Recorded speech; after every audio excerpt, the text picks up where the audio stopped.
అందరికీ నమస్కారం. మన గవర్నమెంట్ ఆఫ్ ఆంధ్రప్రదేశ్ తరపు నుంచి ఎసెన్షియల్ కమోడిటీసు, ఎసెన్షియల్ సప్లైసు, అలాగే రిలీఫ్ సెంటర్సు, క్వారంటైన్ సెంటర్స్ కానివ్వండి, ఇంటర్ స్టేట్ మైగ్రేషన్ ఇష్యూస్ కానివ్వండి, వీటి మీద ప్రభుత్వం యొక్క లేటెస్ట్ అప్డేట్ చేస్తున్నాను. ఒకటి అగ్రికల్చర్, అలాగే అగ్రో ప్రాసెసింగ్, ఫిషరీస్, ఆక్వా, ఈ పర్టికులర్ రంగాల్లో గ్రీన్ జోన్స్ మొత్తంలో కూడా 100% యాక్టివిటీ స్టార్ట్ అయింది. ఎక్సెప్ట్ అగ్రో ప్రాసెసింగ్ రెడ్ జోన్స్లో, కంటైన్మెంట్ క్లస్టర్స్లో ఉన్నాయి తప్ప మిగతా అన్నీ కూడా స్టార్ట్ అవ్వడం జరిగింది. ఎక్కడైతే డిస్ట్రెస్లో ఉందో case to case certain precautions తీసుకుని మనం ఫర్దర్గా ఓపెన్ చేయడానికి ముఖ్యమంత్రి గారు ఆదేశాలు ఇవ్వడం జరిగింది. ఇండస్ట్రీ పరంగా చూస్తే కనుక గ్రీన్ జోన్లో అవుట్ సైడ్ మున్సిపల్ ఏరియాస్ అన్ని ఇండస్ట్రీస్కి ఎన్ఓసి ఇవ్వడం జరుగుతోంది. వాళ్ళకు ఒక ప్రోటోకాల్ ఇవ్వడం జరిగింది ఇండస్ట్రీస్ డిపార్ట్మెంట్ జిఓ నెంబర్ 88 ద్వారా. దాని తర్వాత లేబర్ అవైలబిలిటీ ఓన్లీ ఫస్ట్ ఇచ్చింది మనం ఓన్లీ ఆ పర్టికులర్ మండలంలో ఉన్న గ్రీన్ జోన్ మండలంలో ఉన్న లేబర్ను మాత్రమే ఉపయోగించాలని.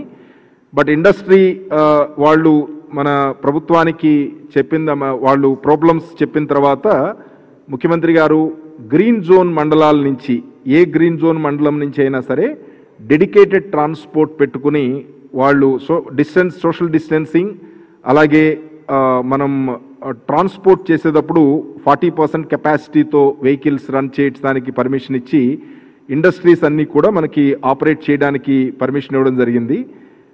మాకున్న సమాచారం ఇప్పుడు వరకు 1655 ఇండస్ట్రీస్ ఆల్రెడీ స్టార్ట్ అయినాయి. మిగతావి ఎన్ఓసి తీసుకోవడం, అలాగే లేబర్ మొబిలైజ్ చేసుకోవడం అండ్ ఇండస్ట్రీ స్టార్ట్ చేసుకునే ఏర్పాట్లు చేసుకోవడం అనేది జరుగుతోంది.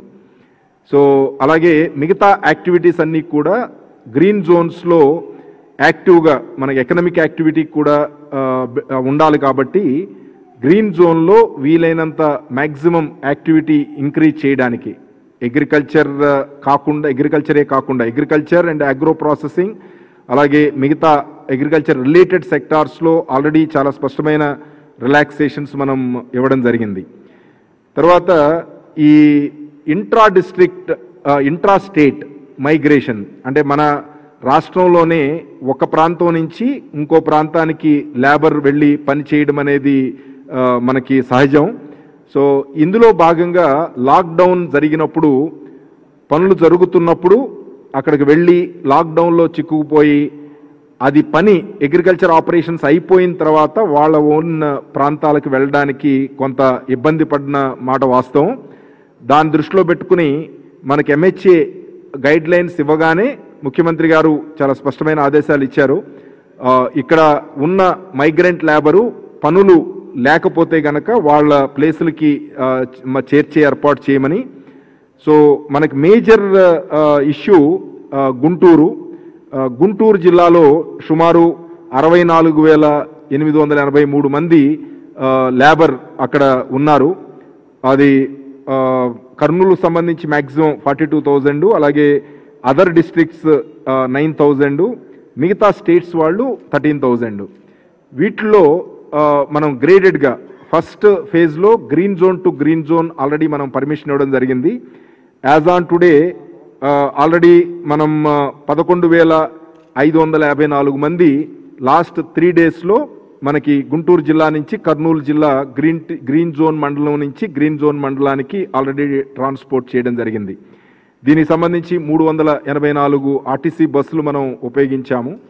అలాగే మిగతా వాళ్ళను కూడా అది ఒక్క కర్నూలే కాకుండా అదర్ డిస్ట్రిక్ట్స్ కూడా వెళ్ళడానికి కూడా ప్రాపర్ టెస్టింగ్ చేసి, అంటే మనం గ్రూప్ వైజ్ మనం ప్రాపర్ టెస్టింగ్ చేసి వాళ్ళని నెగిటివ్ వచ్చిన గ్రూప్స్ అన్నిటినీ కూడా మనం పంపిస్తున్నాము.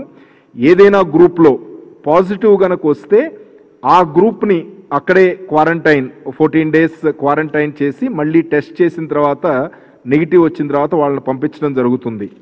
అదృష్టవశాత్తు ఇప్పటి వరకు ఈ ఇంటర్ డిస్ట్రిక్ట్ మైగ్రేషన్లో ఏ గ్రూప్కి కూడా పాజిటివ్ ఇంతవరకు రాలేదు. సో అందుకని ఉన్న వాళ్ళందరినీ కూడా వాళ్ళ స్వస్థలాలకు పంపించడానికి ఏర్పాటు చేయడం జరుగుతుంది. వాళ్ళ స్వస్థలంలో మనం కమ్యూనిటీ క్వారంటైన్ చేసుకోమని మనం రికమెండ్ చేయడం జరిగింది. వాళ్ళు డైరెక్ట్గా ఇళ్ళకి వెళ్ళి ఆ చిన్న చిన్న ఇళ్ళు ఉండి అందులో ప్రాపర్ ఫెసిలిటీస్ కనుక లేకపోతే కనుక మనం కమ్యూనిటీ బిల్డింగ్ అంటే ఏదైనా స్కూల్ కానీ వీటిల్లో కానీ ఒక 14 days కమ్యూనిటీ క్వారంటైన్ చేసి వాళ్ళు ఇంటికి వెళ్ళేటట్టు ఏర్పాటు చేయడం జరిగింది. సో ఇవి ఈ ఒక్క జిల్లాలోనే కాకుండా వెస్ట్ గోదావరి జిల్లాలో కూడా మనకి ఆల్మోస్ట్ 1500 మంది వరకు టొబాకో రిలేటెడ్ వర్క్స్ చేయడానికి వీళ్ళు వచ్చారు. వెస్ట్ గోదావరి డిఫరెంట్ డిస్ట్రిక్ట్స్ నుంచి, కృష్ణా, గుంటూరు, ప్రకాశం నుంచి వాళ్ళు కూడా వాళ్ళ స్వస్థలాలకి పంపించే ఏర్పాట్లు జరుగుతున్నాయి. అలాగే మిగతా జిల్లాల్లో కూడా ఒక జిల్లా నుంచి ఒక జిల్లాకి వెళుతున్న అందరు లేబర్ని కూడా ప్రభుత్వ ఖర్చుతోనే అంటే ఆర్టీసీ బస్సులు ఉపయోగించి మనం వాళ్ళని పంపించడం జరుగుతోంది. సో ఇది మన స్టేట్లో వితిన్ స్టేట్లో మనం తీసుకుంటున్న చర్యలు. దాని తర్వాత మనకి ఆల్మోస్ట్ 402 రిలీఫ్ క్యాంప్స్ ఉన్నాయి. సుమారు 20,000 మంది మనం షెల్టర్ ఇస్తున్నాము, ఫుడ్ అండ్ షెల్టర్ ఇస్తున్నాము. అందులో సుమారు 10,000 మంది మన రాష్ట్రానికి సంబంధించిన వాళ్ళు, ఇంకొక 10,000 మంది అదర్ స్టేట్స్కి సంబంధించిన వాళ్ళు. సో వీళ్ళని మన స్టేట్కి సంబంధించిన వాళ్ళందరినీ కూడా ఆ రిలీఫ్ సెంటర్స్ నుంచి డిస్ట్రిక్ట్ వైజ్ వాళ్ళని సెగ్రిగేట్ చేసి బస్సులు పెట్టి వాళ్ళను కూడా ట్రాన్స్పోర్ట్ చేయడం జరుగుతోంది. అదర్ స్టేట్స్కి సంబంధించిన మైగ్రెంట్ లేబర్కి మనం ఆప్షన్ ఇచ్చాము. వాళ్ళు ఇక్కడ ఉండి పని చేసుకునే అవకాశాలు ఉన్నాయి.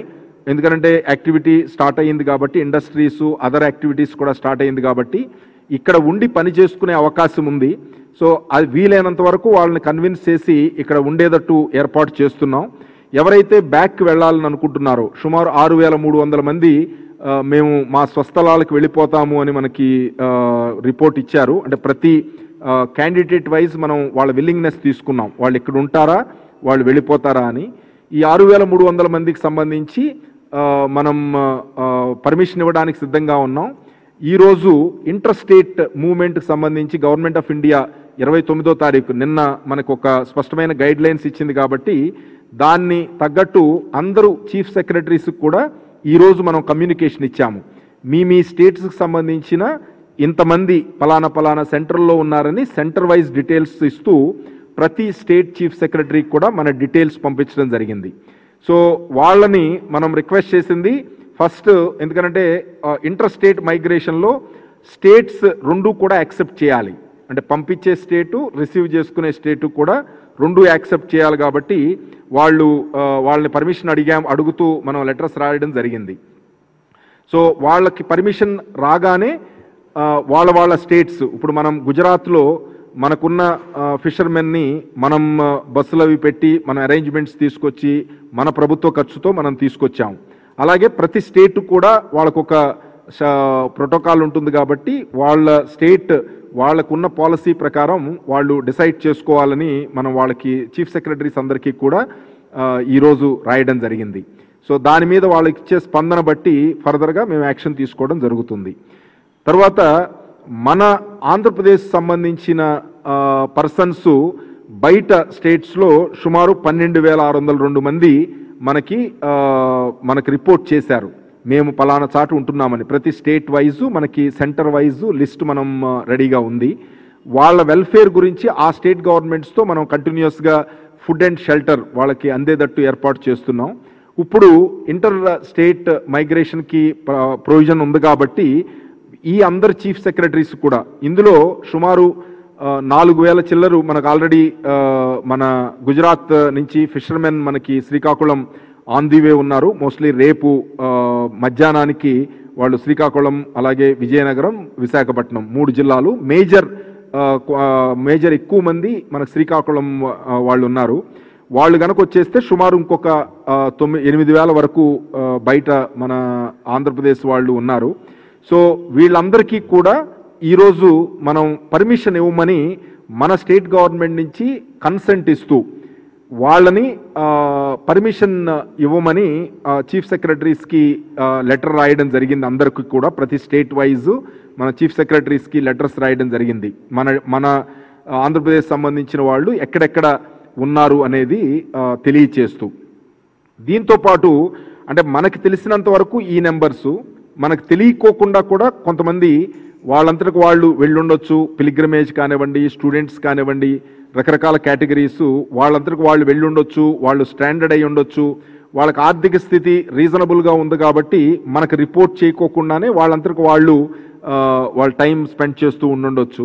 అలాంటి వాళ్ళని దృష్టిలో పెట్టుకుని మనం ఒక అరేంజ్మెంట్ మనం చేయడం జరుగుతోంది. మన కాల్ సెంటర్ ఇప్పుడు మన స్టేట్లో ఉన్న వాళ్ళకి అదర్ స్టేట్స్కి వెళ్ళవలసిన వాళ్ళకి 1902 అందుబాటులో ఉంది. సో 1902కి ఫోన్ చేసి, అంటే మన స్టేట్లో ఉండి అదర్ స్టేట్స్కి వెళ్ళవలసిన వాళ్ళు కనుక 1902కి ఫోన్ చేసి వాళ్ళు ఎక్కడున్నారు, వాళ్ళ కాంటాక్ట్ నెంబర్ ఏమిటి, ఎక్కడికి వెళ్తారు, ఈ డీటెయిల్స్ కనుక ఇస్తే కనుక మనం ఒక సిస్టమ్ మనం పెట్టుకున్నాము. ఇది తహసీల్దార్తో వెరిఫై చేయించి డిస్ట్రిక్ట్ కంట్రోల్ సెంటర్ రికమెండేషన్తో మనం కన్సర్న్ స్టేట్ కంట్రోల్ సెంటర్కి ఇంటిమేట్ చేసి వాళ్ళ కన్సెంట్ తీసుకున్న తర్వాత వీళ్ళని వాళ్ళ స్వస్థలాలకు పంపించే పర్మిషన్స్ ఇచ్చే ఏర్పాటు చేయడం జరిగింది. అలాగే మన స్టేట్కి సంబంధించి బయట గనక వాళ్ళు స్ట్రక్ అయిపోతే, స్టాండర్డ్ అయిపోతే గనక దానికి ఒక నెంబర్ మనం ఇస్తున్నాము. ఇది దయచేసి స్క్రోలింగ్ కనుక ఇవ్వగలిగితే గనక ప్రజలకి చాలా యూస్ఫుల్గా ఉంటుంది. ఇది 0866 242 4680.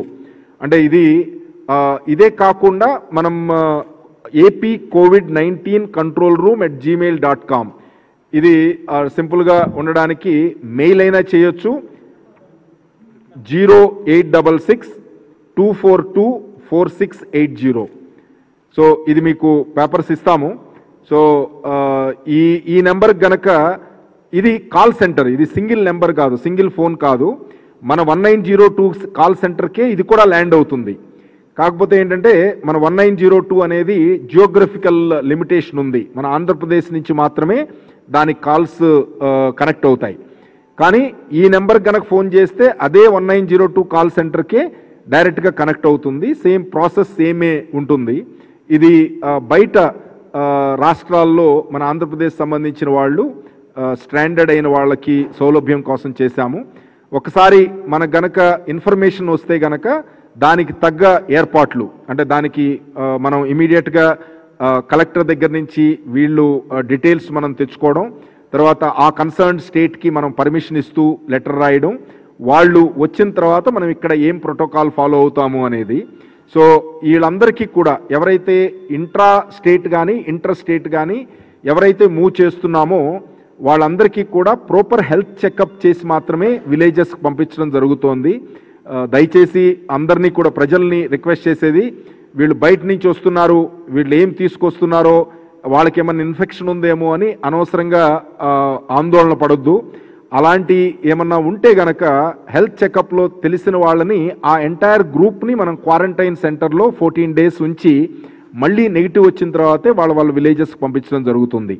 అంటే మన రెవెన్యూ సిబ్బంది అలాగే హెల్త్ సిబ్బంది వీళ్ళని ప్రాపర్గా చెక్ చేసి పంపిస్తున్నారు కాబట్టి విలేజ్లో మనం అలౌ చేయడానికి ఎటువంటి ఇబ్బందులు కలగ చేయకూడదని రిక్వెస్ట్ చేస్తున్నాం. సో ఇవి ఓవరాల్గా మనం ఇప్పుడు ఉన్న సిచ్యువేషను. సో ముఖ్యమంత్రి గారు ఈరోజు రివ్యూలో కూడా యాక్టివిటీ ఇంప్రూవ్ చేయడానికి మనకి MHA గైడ్లైన్స్ వచ్చినాయి రకరకాల ఐటమ్స్ మీద.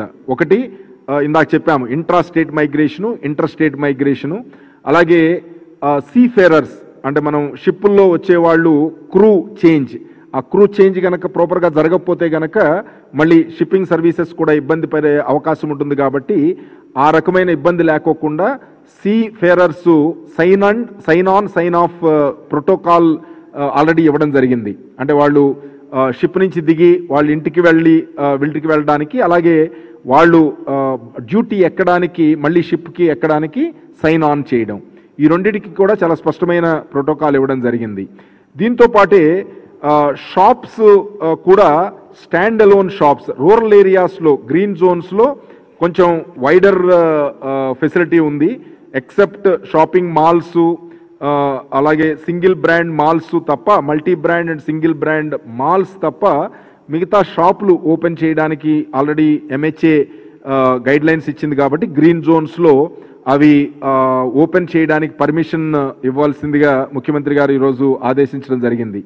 సో అలాగే నగర ప్రాంతాల్లో మనకి కంటైన్మెంట్ జోన్స్లో ఇవన్నీ కూడా ఈ రెస్ట్రిక్షన్స్ అన్నీ కూడా అక్కడ సంబంధిత కలెక్టర్ అండ్ SP కానీ కమిషనర్ ఆఫ్ పోలీస్ కానీ వాళ్ళు డిసైడ్ చేస్తారు ఏ రకమైన సర్వీసెస్ ఇవ్వాలి, ఎలా ఇవ్వాలి అనేది.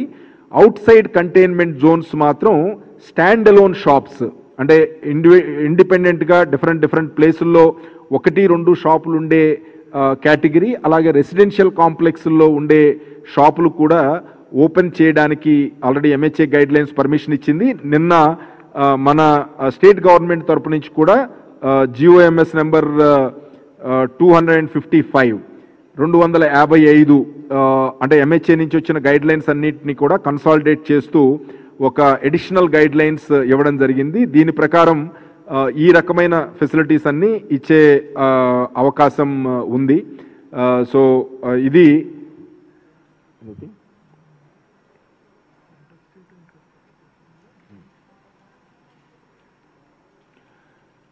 సో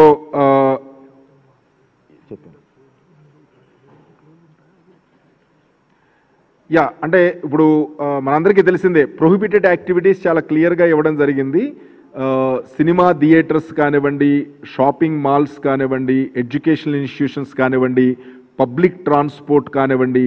సో ఇవన్నీ కూడా ఎక్కడైతే large number of people gather అయ్యే అవకాశం ఉందో అలాంటి ఏ రకమైన పర్మిషన్స్ ఇంతవరకు ఇవ్వలేదు.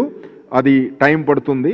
బట్ ఏదైతే స్పెసిఫిక్గా మనం అలౌ చేస్తూ MHA గైడ్ లైన్స్ ఇచ్చిందో ఆ రకమైన అన్నీ కూడా అంటే ఇంక్లూడింగ్ ఇన్సూరెన్స్ సర్వీసెస్ కానీ, నాన్ బ్యాంకింగ్ ఫైనాన్షియల్ సర్వీసెస్ కానీ, కొరియర్ సర్వీసెస్ కానీ, ఎందుకంటే ఇండస్ట్రీస్ చాలామంది రిప్రజెంట్ చేశారు. కొరియర్ సర్వీసెస్ లేకపోవడం వలన వాళ్ళ ఎక్స్పోర్ట్స్ చాలా ఎఫెక్ట్ అవుతున్నాయి. వాళ్ళ పేపర్స్ అక్కడికి వెళ్ళకపోవడం వలన వాళ్ళు ఎక్స్పోర్ట్ చేసిన కంటైనర్స్ రిలీజ్ అవ్వట్లేదు. ఈ రకమైన ప్రాబ్లమ్స్ చాలా వస్తున్నాయని, అందుకని ఎస్పెషల్లీ బాగా ఎక్స్పోర్ట్స్ ఎక్కువ ఉన్న ఏరియాలో ఈవెన్ కంటైన్మెంట్ అంటే రెడ్ జోన్ ఉన్నప్పటికీ కూడా కంటైన్మెంట్ జోన్కి బయట ఏదో ఒక వాళ్ళకి 5-6 ఆఫీసులు ఉండొచ్చు, అట్లీస్ట్ 1 ఆఫీస్ అయినా కంపల్సరీగా ఓపెన్ చేయడానికి పర్మిషన్ ఇవ్వమని స్పష్టమైన ఆదేశాలు ఇవ్వడం జరిగింది.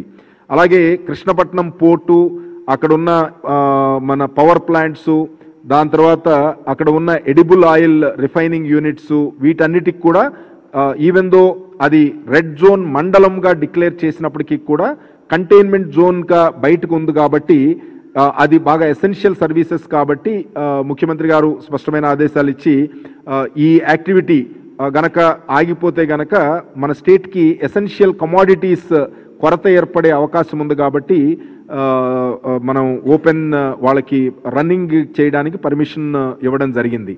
So essential commodities point of వ్యూలో స్టేట్ ఓవరాల్గా చూస్తే గనక ఏ రకమైన షార్టేజ్ లేదు.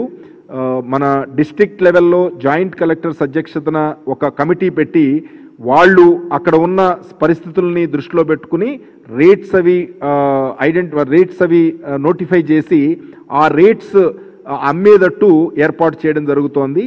లీగల్ మెట్రాలజీ వాళ్ళు కంటిన్యూస్గా చెక్ చేస్తూ ఏ రకమైన డీవియేషన్ ఉన్నా ఆ రేట్ల కన్నా ఎక్స్ట్రా కనుక అమ్మితే కనుక కేసులు బుక్ చేయడం జరుగుతోంది, దాని మీద యాక్షన్ తీసుకోవడం జరుగుతోంది.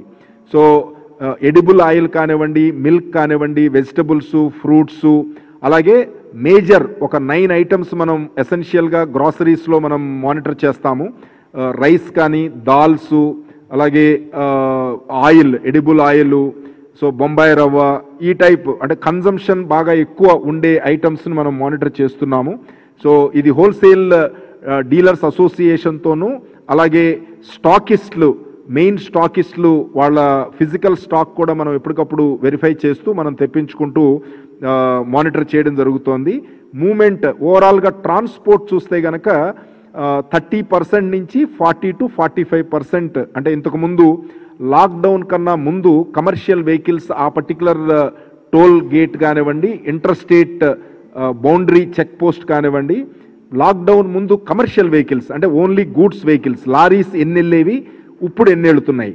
సో ఇది ఆల్మోస్ట్ ఎవ్రీ డే మనం రిపోర్ట్స్ తెప్పిస్తున్నాము. సో దీని ప్రకారం ఆల్మోస్ట్ కొంచెం బిజీ కారిడార్స్లో సుమారు 40% మన కమర్షియల్ వెహికల్స్ మూవ్మెంట్ మనం అబ్జర్వ్ చేస్తున్నాము. అండ్ నాన్ బిజీ రూట్స్లో 25 to 35% మనకి ఈ గూడ్స్ మూవ్మెంట్ కనపడుతోంది. హయ్యెస్ట్ మూవ్మెంట్ మనకి కర్నూల్ వయా కర్నూల్ అంటే హైదరాబాద్ టు బెంగళూరు ఇప్పుడు హైయెస్ట్ మన కమర్షియల్ వెహికల్స్ పర్సంటేజ్ వైజ్ చూస్తే కనుక అరౌండ్ 45% ఉంది. మిగతావి NH16 అప్రాక్సిమేట్లీ 40% ఉంది, NH44 35% ఉంది. అలా డిఫరెంట్ హైవేస్లో ఈ చేస్తున్నాం. ఇది బేసిక్గా ఏంటంటే ఇట్ ఓన్లీ షోస్ ఎంత గూడ్స్ మూవ్మెంట్ ఉంది, ఏమైనా మనకి ఎసెన్షియల్ కమోడిటీస్ కానీ అదర్ కమోడిటీస్ కానీ మన షార్టేజెస్ వచ్చే అవకాశం ఉందా అనేది ఒక అసెస్మెంట్కి. సో అదే కాకుండా మనం స్టాకిస్ట్ పొజిషన్ కూడా మనం చెక్ చేస్తున్నాము. ఫాస్ట్ మూవింగ్ కన్స్యూమర్ గూడ్స్ వాళ్ళు రిప్రజెంట్ చేసిన దాని మీద వాళ్ళకి ఎంటైర్ డే టైం మొత్తం కూడా 7 o'clock మార్నింగ్ నుంచి 7 o'clock ఈవినింగ్ వరకు వాళ్ళ లోడింగ్ అన్లోడింగ్ ఆపరేషన్స్ డిస్ట్రిబ్యూటర్స్కి డిస్ట్రిబ్యూట్ చేసే పర్మిషన్ కూడా మనం ఇవ్వడం జరిగింది. ఎందుకంటే ఓన్లీ 6 to 9 అలా గనక వేస్తే గనక సేల్ చేసేటప్పుడు వాళ్ళు ఈ అదర్ యాక్టివిటీస్ చేయలేరు. కాబట్టి వాళ్ళ రిక్వెస్ట్ మీద కన్జ్యూమర్స్కి ఏ రకమైన కొరత రాకుండా చూడడానికి ఆల్మోస్ట్ మన 7 AM to 7 PM వాళ్ళకి వాళ్ళ గోడౌన్స్ డిస్ట్రిబ్యూషన్ పాయింట్స్ అంటే సేల్స్ ఉండవు, బట్ వాళ్ళు గూడ్స్ తెచ్చుకోవడం అండ్ స్టాకిస్ట్ల వరకు మనం పర్మిషన్ ఇవ్వడం జరిగింది.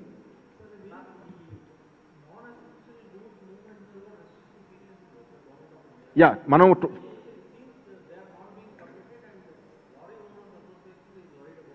నేనే అంటే ఇది చాలా ఫస్టే మనం 26th నాటి నుంచే ఇనీషియల్గా government of India guide lines ఏంటంటే ఫస్ట్ ఎసెన్షియల్ కమోడిటీస్ మాత్రమే గూడ్స్ వెహికల్స్ అలౌ చేయమన్నారు. బట్ ఆఫ్టర్ 4-5 days అన్ని గూడ్స్ కూడా అలౌ చేయమన్నారు. కానీ మనం మన స్టేట్ ఫ్రమ్ ద day 1 అన్ని గూడ్స్ వెహికల్స్ మనం అలౌ చేస్తున్నాము. ఇంటర్ స్టేట్ కోఆర్డినేషన్ గ్రూప్ ఉంది. సో ప్రతి స్టేట్కి సంబంధించిన ట్రాన్స్పోర్ట్ కమిషనర్స్, ట్రాన్స్పోర్ట్ సెక్రటరీస్, అలాగే స్టేట్ నోడల్ ఆఫీసర్స్ మెంబర్స్గా ఉన్నారు. సో అందులో కూడా ఏ రకమైన ప్రాబ్లం వచ్చినా ఇప్పుడు రీసెంట్గా ఆల్మోస్ట్ లాస్ట్ 15 daysలో not a single complaint got registered. So goods vehicles ఏ రకమైన గూడ్స్ అయినా అది ఎసెన్షియల్ కమోడిటీ అయినా ఎసెన్షియల్ కమోడిటీ కాకపోయినా అది ఎట్టి పరిస్థితుల్లో ఆపడానికి లేదు అనేది డీజీపీ గారి దగ్గర నుంచి కూడా చాలా స్పష్టమైన ఆదేశాలు రిపీటెడ్గా వెళ్ళినాయి. ప్రతిరోజు టెలికాన్ఫరెన్స్లో కూడా చెప్పడం జరుగుతోంది. మనకు 1902 కాల్ చేయమన్నాము. అందరికి అసోసియేషన్స్కి అందరికీ తెలుసు 1902లో లాస్ట్ 15 daysలో not a single call is recorded. ఫస్ట్లో వచ్చినాయి, ఫస్ట్లో డెఫినెట్గా ఇంటర్ స్టేట్ బోర్డరీస్ దగ్గర మన దగ్గర కూడా కొంత కన్ఫ్యూజన్తో ఆపారని, బట్ లాస్ట్ 15 days నుంచి not a single call has come. So we are regular touch. మనం మన ఈ లారీ ఓనర్స్ అసోసియేషన్స్తో రెగ్యులర్గా టచ్లో ఉన్నాము. సో వాళ్ళకి అంటే మనం ట్రాన్స్పోర్ట్ డిపార్ట్మెంట్ తరపు నుంచి బయటికి వెళ్ళే లారీ డ్రైవర్స్ అందరికీ కూడా మనం కిట్స్ కూడా ఇస్తున్నాం. Sanitization kits, sanitizer bottle, gloves and 4 మాస్కులు ఇవన్నీ కూడా ఇవ్వడం జరుగుతోంది. సో ఎక్కడ కూడా ఫీడ్బ్యాక్ ప్రస్తుతం ప్రాబ్లం లేదు. బట్ వాళ్ళు ఒకటే అడుగుతోంది ఏంటంటే అన్ని స్టేట్స్లో డాబాసు, రిపేర్ షాప్స్ ఇవి అందుబాటులో ఉండేటట్టు చేయమన్నారు. సో నిన్నగాక మొన్న గడ్కరీ గారు దీని మీద అన్ని స్టేట్స్తో వీడియో కాన్ఫరెన్స్ పెట్టారు, అందరూ ట్రాన్స్పోర్ట్ మినిస్టర్స్ అలాగే R&B మినిస్టర్స్తో. సో అందులో కూడా చాలా క్లియర్గా అన్ని స్టేట్స్ కూడా ఇప్పుడు వెబ్సైట్లో మనం చూసుకోవచ్చు. మార్త్ ఒక వెబ్సైట్ మెయింటైన్ చేస్తోంది. ఎక్కడ డాబాస్ అవైలబుల్ ఉన్నాయి, ఎక్కడ రిపేర్ షాప్స్ ఎలా అవైలబుల్ ఉన్నాయి కూడా ఎలక్ట్రానిక్గా మనం చూసుకోవడానికి అవకాశం ఉంది. సో మన స్టేట్లో కూడా 178 డాబాలు అలాంగ్ ది హైవే మనం ఓపెన్ చేసి వాటిని నిరంతరంగా మనం మానిటర్ చేస్తున్నాం. ఇది టేక్ అవే అంటే టేక్ అవే కౌంటర్స్ లాగా మనం ఆర్గనైజ్ చేయడం జరుగుతుంది.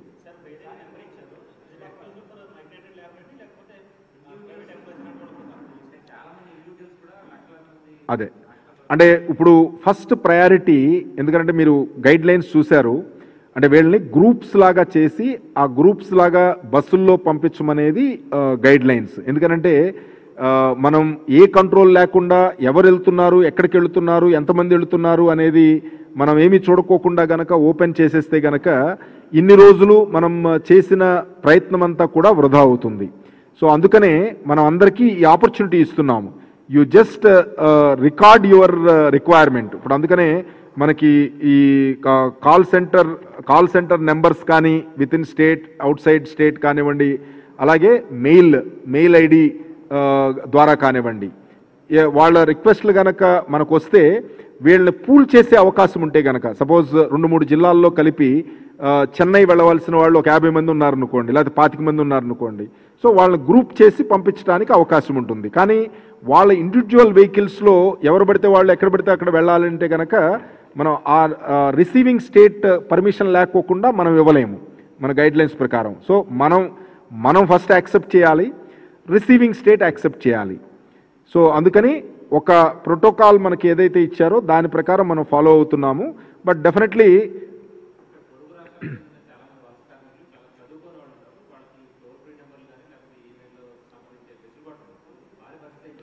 అందుకనే తహసీల్దార్స్ని నోడల్ పాయింట్గా పెట్టాము. ఇలాంటి అవసరం ఉన్న ఏ రకమైన కార్మికులైనా నియరెస్ట్ తహసీల్దార్, అంటే జనరల్గా ఏంటంటే ఇబ్బందులు ఉన్న వాళ్ళందరూ మన సెంటర్స్లోకి వచ్చారు. అలాగే ఇండస్ట్రీస్లో ఉన్నారు. ఇండస్ట్రీలో 78,000 మంది మైగ్రెంట్ లేబర్ ఉన్నారు. అలాగే మన సెంటర్స్లో 20,000 మంది ఉన్నారు. అలాగే 5,000 మంది ఎన్జిఓస్ రన్ చేస్తున్న సెంటర్లో ఉన్నారు. సో వీళ్ళందరూ కాకోకుండా ఇండిపెండెంట్గా మన నోటీస్లో లేకుండా ఉన్నవాళ్ళు ఎవరైనా కానీ తహసీల్దార్, నియరెస్ట్ తహసీల్దార్ గనక వాళ్ళు డీటెయిల్స్ ఇస్తే గనక తహసీల్దార్స్ మనకి ఆన్లైన్లో అప్డేట్ చేస్తారు. సో దాని ప్రకారం మనం కన్సాలిడేట్ చేసి ఏ స్టేట్కి వెళ్ళవలసిన వాళ్ళకి ఆ స్టేట్ సంబంధించిన చీఫ్ సెక్రటరీకి మనం ఇన్ఫర్మేషన్ ప్రతి స్టేట్ కూడా ఇప్పుడు ఈ పర్టికులర్ ఓన్లీ ఇంటర్ స్టేట్ మైగ్రేషన్కి ఒక సెపరేట్ కంట్రోల్ రూమ్ పెట్టారు.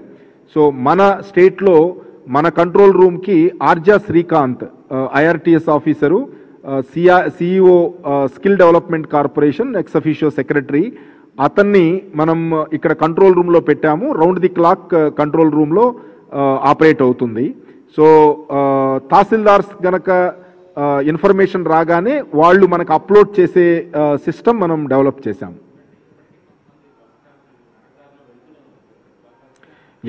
ఇప్పుడు నడకదారిలో ఎవరైతే వెళుతున్నారో వాళ్ళందరినీ కూడా, ఎందుకంటే ఏది కూడా ఆర్గనైజ్డ్ మూవ్మెంట్ చేయాలనేదే గవర్నమెంట్ యొక్క ఉద్దేశం.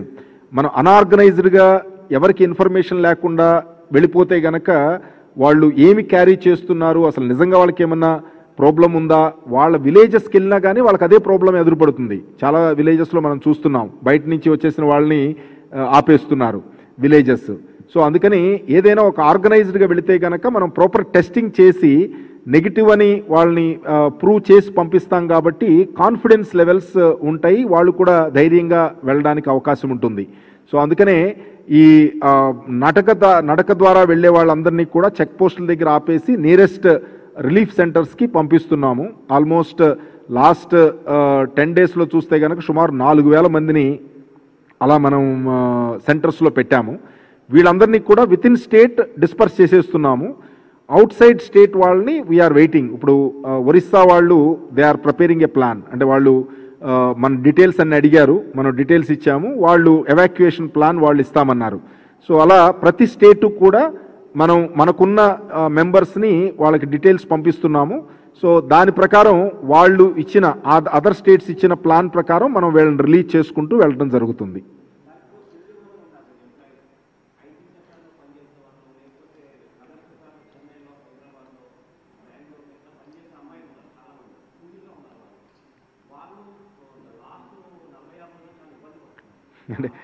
అంటే ఐటీ సెక్టారు లీస్ట్ ప్రాబ్లం ఉన్న సెక్టారు. ఎందుకంటే వాళ్ళకి at least work from home facility చాలా కంపెనీస్ కలగజేసినాయి.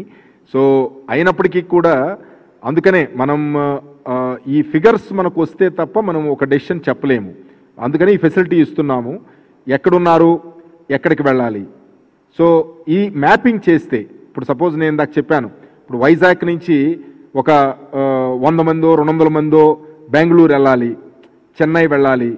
సో అది మనకు ఒక ఫిగర్స్ మనకు తెలిస్తే కనుక వాళ్ళని ఎలా మనం ట్రాన్స్పోర్ట్ చేయాలనేది మనం ప్లాన్ చేసుకోవడానికి అవకాశం ఉంటుంది. ఎవరిని సింగిల్గా పర్మిషన్స్ ఇచ్చే ఇప్పుడు ప్రస్తుత గైడ్ లైన్స్ ప్రకారం పర్మిషన్ ఉండదు.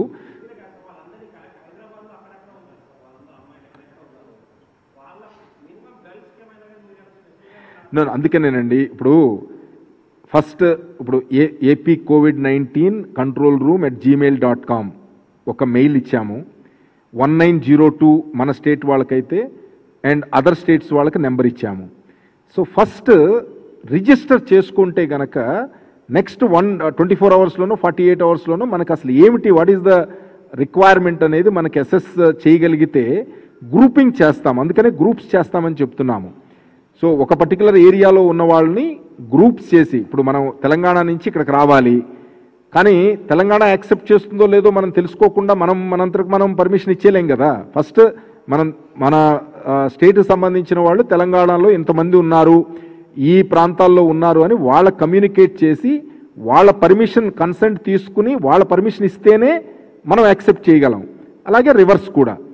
సో అందుకని ప్రాపర్ డేటా లేకుండా మనం ఇన్ఫర్మేషన్ లేకుండా మనం చేయలేం కాబట్టి సో ఫస్ట్ ప్రయారిటీ మాకు గ్రూప్స్, అంటే మనకి తెలిసిన మన సెంటర్స్లో ఉన్న, అలాగే బయట మన స్టేట్ నుంచి బయటకు వెళ్ళి different public representatives, peoples representatives చాలామంది డీటెయిల్స్ గురించి ఇచ్చారు. వారణాసిలో ఉన్నవాళ్ళు, అజ్మీర్లో ఉన్నవాళ్ళు, అదర్ ప్లేసెస్లో స్ట్రక్ అయిన వాళ్ళు, వాళ్ళందరి డీటెయిల్స్ మనకి ఇచ్చారు. అదే చెప్తున్నాను 12,000 మంది డీటెయిల్స్ మన దగ్గర ఉన్నాయని. సో అది కాకుండా కూడా మీరు చెప్తున్నట్టు ఇండివిజువల్ కేసెస్ ఉంటాయి. బట్ అది ప్రాపర్ రిజిస్ట్రేషన్ జరిగితే కానీ మనకి ఆ స్టేట్కి మనం రాయాలి. ఏ స్టేట్కి ఆ స్టేటు యూనిలేటరల్గా పర్మిషన్స్ ఇచ్చే పరిస్థితి లేదు కాబట్టి మనం స్టేట్కి రాసి తెప్పించుకుంటాం.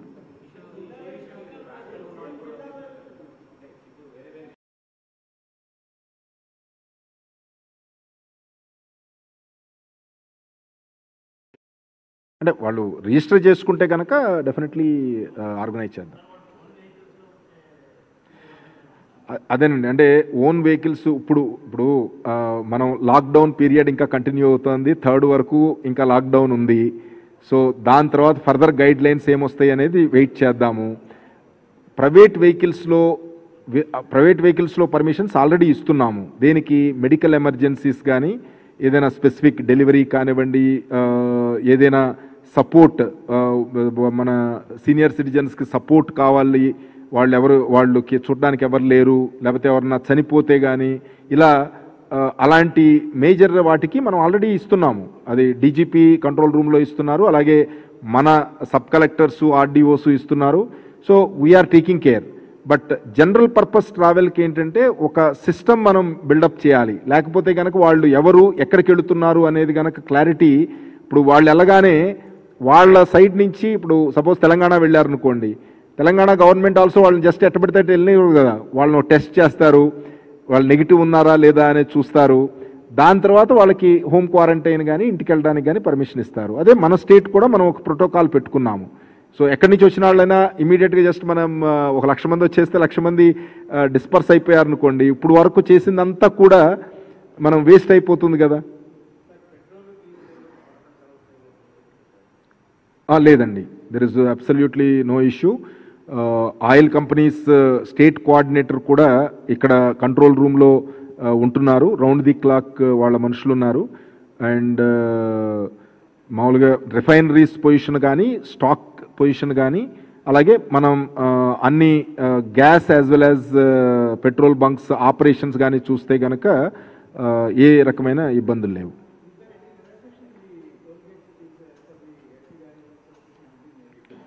అంటే 20th వరకు 19th వరకు ఆల్రెడీ ఫీజు మాఫ్ చేయడం జరిగింది. సో 20th నుంచి ఏప్రిల్ 20th నుంచి లాక్డౌన్ రిలాక్సేషన్స్ ఎప్పుడైతే స్టార్ట్ చేశారో ఆల్రెడీ మార్త్ NHAI and ministry of road transport highways 20th నుంచి కలెక్ట్ చేయడానికి ఆదేశాలు ఇచ్చినాయి. సో అందుకని మొన్న ఏప్రిల్ 20వ తారీఖు నుంచి టోల్ కలెక్షన్ జరుగుతోంది. ఓకేనండి, థ్యాంక్ యూ. ఇది ఇచ్చేసేయండి.